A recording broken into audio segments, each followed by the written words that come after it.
వేసవిలో వేడి ఉక్కపోతలకు తోడుగా మేమున్నామంటూ చెమట పొక్కులు కూడా మనల్ని బాగా ఇబ్బంది పెట్టేస్తూ ఉంటాయి.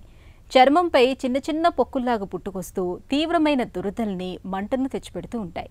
ముఖ్యంగా ఈ చెమటకాయలతో పిల్లలు బాగా ఇబ్బంది పడుతూ ఉంటారు. వేసవిలో వేధించే చెమటకాయల బాధల నుంచి ఉపశమనం కోసం ఏం చేయాలో, జీవనశైలిలో ఎలాంటి జాగ్రత్తలు తీసుకోవాలో ఇప్పుడు తెలుసుకుందాం.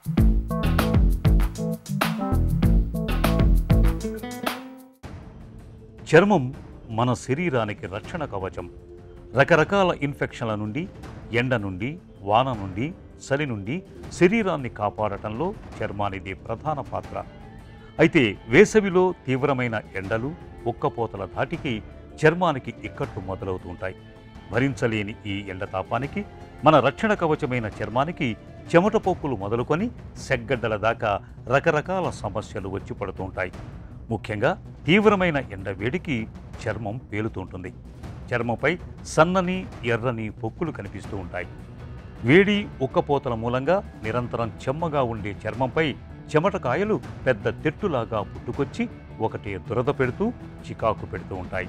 ఇలాంటప్పుడు కలబంద గుజ్జును పేలిన చోట రాసుకుని కొద్దిసేపు ఆగిన తర్వాత స్నానం చేస్తే మంచి ఉపశమనంగా ఉంటుంది. చందనం, అత్తరు కలిపి ఒక ముద్దలా చేసి చర్మంపై పేలిన చోట రాస్తున్నా మంటలు, దురదలు తగ్గుతాయి. అదేవిధంగా పేలపిండి, నీటిని కలిపి చేసిన ముద్దను పేలిన చర్మంపై రాసుకొని అది ఎండిపోయిన తర్వాత స్నానం చేయాలి.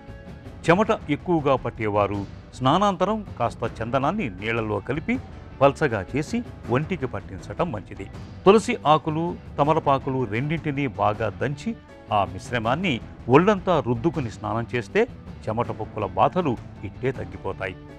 ఇక చెమట పొక్కుల బెడదే తలెత్తకుండా ఉండేందుకు స్నానం చేసిన తర్వాత మంచి గంధాన్ని అరగదీసుకుని చేతులకి, వీపుకి, మెడ చుట్టూ, నడుం చుట్టూ రాసుకోవటం, చెమట ఎక్కువగా పట్టే ప్రదేశంలో బేబీ పౌడర్ లేదా టాల్కమ్ పౌడర్ చల్లుకోవటం, స్నానానికి ఉపయోగించే నీటిలో కొన్ని చుక్కలు రోజ్ వాటర్ కలుపుకోవటం వల్ల మంచి ఫలితం ఉంటుంది.